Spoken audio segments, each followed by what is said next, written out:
የቤሎ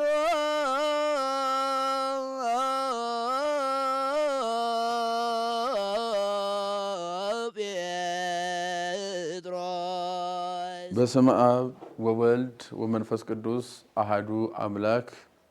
በመላው ዓለም የምትኖሩ የኢትዮጵያ ኦርቶዶክስ ተዋሕዶ ቤተክርስቲያን ልጆች ሁላችሁም በእያላችሁበት ጽንፈ ምድር እንደምን ከረማችሁ? የእግዚአብሔር ሰላምታ በእያላችሁበት ይድረሳችሁ። እንግዲህ እንደ እግዚአብሔር መልካም ፈቃድ የተለመደውን የመጽሐፍ ቅዱስ ጥናት ኦሪት ዘፍጥረትን ነው የምንቀጥለው። ዛሬ ደግሞ የምንመለከተው ምዕራፍ 10ን እንመለከታለን። ዘፍጥረት ምዕራፍ 10 ምን ይላል፣ በውስጡ ምን አለ የሚለውን በሰፊው እሱን እንመለከታለን ማለት ነው። አጠቃላይ በሰፊው ስንል ሁሉንም አንድምታ ትንታኔ ማለታችን አይደለም፣ ግን ምን ይዟል ሐሳቡ፣ በዚህ ውስጥስ ምን ታሪክ አለ፣ በአንጻሩ እንደገና ብንጠየቅ የምንመልሰው ነገር እንደገና በውስጡ ያለውን ለግንዛቤ ያህል ጠቅለል ባለ ሁኔታ በምንረዳው መልኩ ባጭሩ እየተረዳ እንሄዳለን ማለት ነው። ምዕራፍ 10 እንግዲህ ስንመለከተው ኦሪት ዘፍጥረት ወከመ ዝውእቱ ልደቶሙ ለደቂቀ ኖህ ሴም ወካም ወያፌት ወተወልዶሙ ደቂቅ እምድርአይህ ማያይ። ከዚህም በኋላ እንግዲህ የሚነግረን ይሄ በእንተ ትውልድ ኖህ ነው የሚለው ስለ ኖህ ልጆች ነው የሚተነትነው። የኖህ ልጆችን አስቀድመን ጠቅሰናል እንዳልኳችሁ በተደጋጋሚ በዚህ በዘፍጥረት ላይ እስከ ምዕራፍ 10 ባለው 11 ባለውም ድረስ ይቀጥላል። ምክንያቱም ዘፍጥረት ስንል እስካሁን የዓለም ታሪክ ነው እየተረክን ያለ ነው። ከዚህም በኋላ በነገድ ይከፍልና እግዚአብሔርን የሚያምኑና የማያምኑ ህዝቦች እያለ ከ12 በኋላ ስለሚቀጥል አሁን ግን እየተመለከትን ያለውን የኖህ ልጅ ኖህ ብለን የኖህ ልጆችን የምናነሳበት ደጋግመን ዋናው ዓላማው ትውልድ ሁሉ ከነኚህ የወጣ የለምና ነው። ትርጓሜ እንደውም ሊቃውንት ኩሉ ትውልድ ብሎ ኩሉ ትውልድ ካለ ከነኚህ የወጣ የለምና ኩሉ አለ። አንድም ትውልደ ካም፣ ትውልደ ሴም፣ ትውልደ ያፌት ናቸው ይልና ታዲያ ኩሉ ለምን አለ ሁሉ ለምን አለ ቢሉ ከነኚህ የወጣ ሌላ ትውልድ የለምና የሌላውን ትውልድ ወደፊት ለሚመጣው ትውልድ ሁሉ ዝርዝር ሐሳብ በደንብ ለመረዳት ከኖህ ቀጥሎ ሶስቱንም ልጆችን እንመለከታለን። ከሶስቱ ልጆቹ ቀጥሎ ደግሞ ሌላ ማን ወለዱ የሚለው ስለሚመጣ እሱም ለመመልከት ልደታቸው እንዲህ ነው አለ። ለደቂቀ ኖህ የኖህ ልጆች ሴም፣ ካም፣ ያፌት እነኚህ ናቸው ይልና ከዚያ ቀጥሎ ምን ይላል? ወደቂቀ ያፌት ይልና መጀመሪያ ያፌትን ያስቀድማል። የያፌት ልጆች እነማን ናቸው የሚለውን በዝርዝር ያስረዳናል።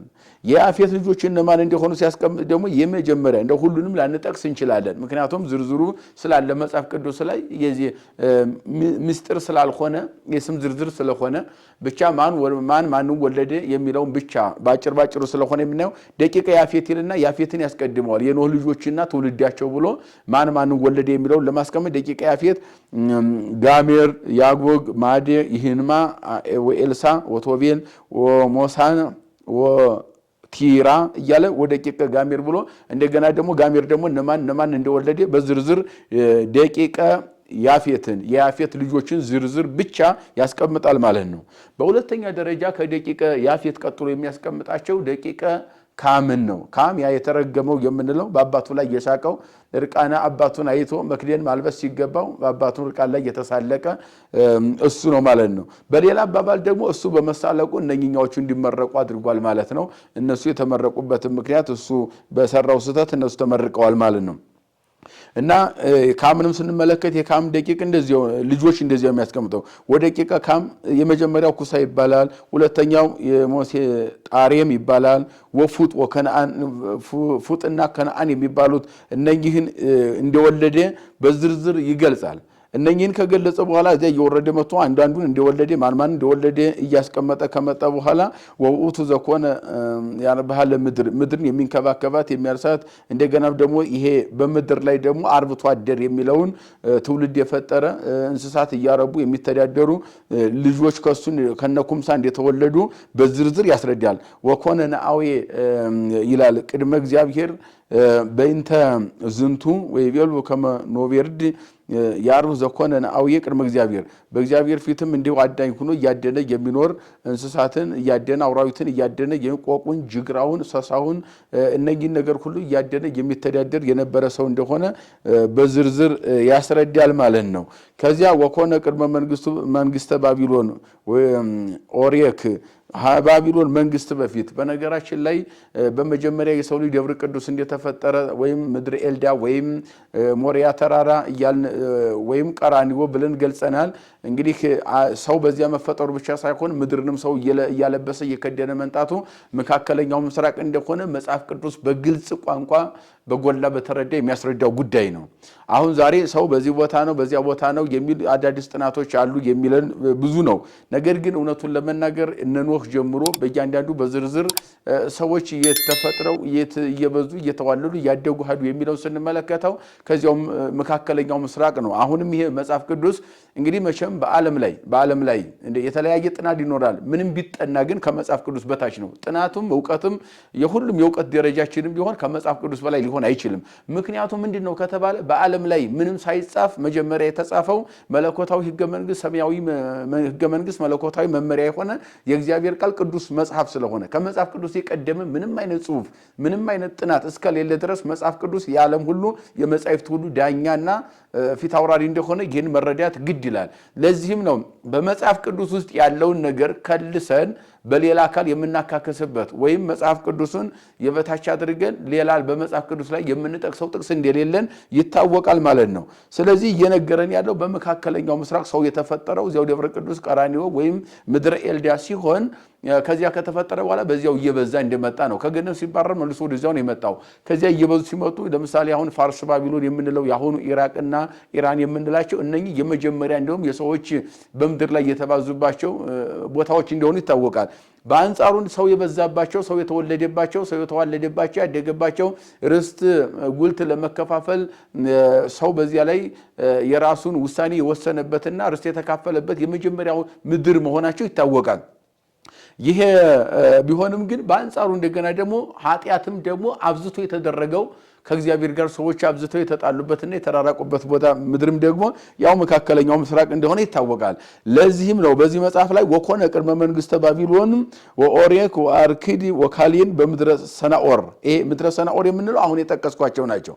ይሄ ሰናኦር የምንለው ወደፊት እንመጣበታለን። በምዕራፍ 11 ላይ በሰፊው ስለምንተነትነው መካከለኛው ምስራቅ ያሉ እነ ኢራቅ፣ ኢራን፣ ፋርስ፣ ባቢሎን የምንላቸው በመጽሐፍ ቅዱስ ወይም በሌላ አገላለጽ በብሉይ ኪዳን አገላለጽ እንደገና ተርሼስና ደሰያት ብለን በዳዊት አገላለጽ የምንገልጻቸው እነኚህ አካባቢዎች ናቸው ማለት ነው። ከባቢሎን መንግስት አስቀድሞ የነበሩ ኦሬክ የሚባል አርክድ የሚባል ወካሊን በምድረ ሰናኦር በሰናኦር ምድር ካሊን የሚባል ወሚኢቲ ምድር ወፃ አሶር ወነደቃ ከዚያ መካከል አሶር የሚባል ደግሞ ያችን ከተማ የሰራት ወይም በዚያ ሰዎች እንዲኖሩ ያመቻቸ አሶር የሚባል ሰው እንዳለ ይነግረናል።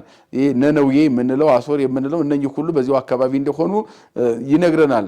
በዝርዝር እዚህ ላይ ደቂቀ ካምን ሲያስቀምጣቸው በነገድ ይሄ አሶር የሚባለውን ነነዌ የሚባለውን ፋርስ የሚባለውን ባቢሎን የሚባለውን እነኛን እና አሶር የተባለው ሰው እንደመሰረታቸውና በእነኚህ ሁሉ ደግሞ ኬርጊሳውያን፣ ኢያቡሳውያን እንደገና ደግሞ ኬጤዋውያን ከነናውያን የሚባሉ እነኚህ ሁሉ የአሕዛብ 7 የአሕዛብ ነገድ ይባላሉ። በብሉይ ኪዳን ጥናት 7 የአሕዛብ ነገድ የሚባሉ እነኚህ ነገዶች በዝርዝር በዚህ አካባቢ እንደሰፈሩና እንደተቀመጡባቸው የመጀመሪያው ደግሞ ምድርን ያለበሷትና የከደኗት እነኚህ እንደሆኑ በዝርዝር የሚያስረዳን ጉዳይ ነው። እሉሙንቱ ደቂቁ ለካሚልና የካም ደግሞ ልጆች እነኚህ ናቸው።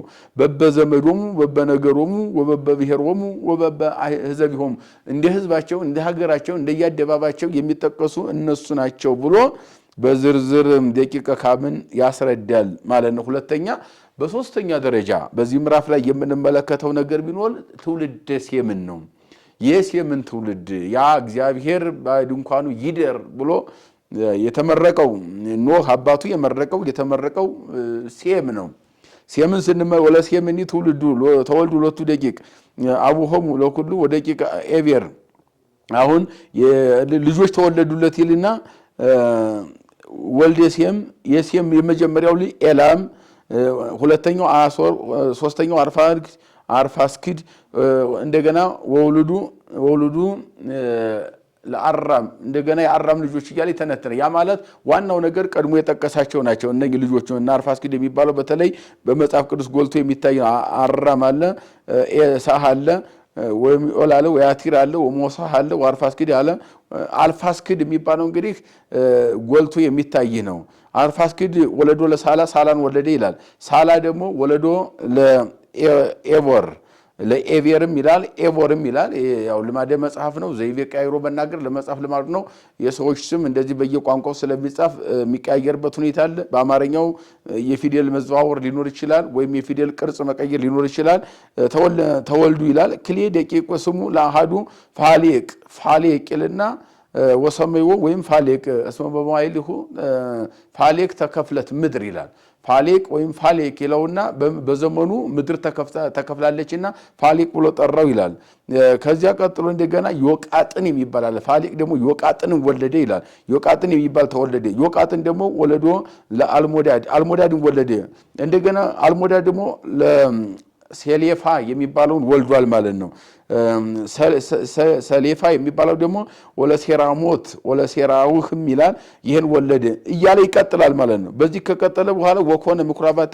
ምንማሲ እስከ ሳፈራ ይበጽህ ደብረ ሰርቃዊ ምስራቃዊ ማለት ነው ምስራቃዊ በሆነ በሌላ አገላለጽ በተለመደው ከዲያን እስከ ቤርሳቤህ በአራቱ ማዕዘን ዓለምን ያን መካከለኛው ምስራቅ ባተላይ መስፈሪያቸው እንደሆነ በዝርዝር ይናገራል እሉሙንቱ ደቂቁ ለሴሚልና የሴም ልጆች እነማን ናቸው ከተባለ በዘመዶሙ ወበበነገዶሙ ወበበነገሮሙ ወበበብሔሮሙ በየዘመዳቸው በየነገዳቸው በየኑሮ በዘይቢያቸው በየአካባቢያቸው በየሀገራቸው ሲቀጠው ወዛቲ ኢቲ ነገደ ደቂቁ ለኖህ ይህችም ደግሞ እስካሁን የዘረዘርናቸው የኖህ ልጆች በዝርዝር የምታስረዳ መጽሐፍ ናት ይላል ዓለምን በሙሉ እንዲያስተዳድሩ መነሻ የሆኑ ዓለምን ሁሉ በስተው የሞሉ እነማን ናቸው ከተባለ እነኚህ የኖህ ልጆች ሶስቱ እንደሆኑ በዝርዝር ያስረዳል ማለት ነው ጠቅለን ስንመለከተው ይህንን ምዕራፍ 10 ኦሪት ዘፍጥረትን በደንብ ይህንን ስንመለከተው የሚያስረዳን ነገር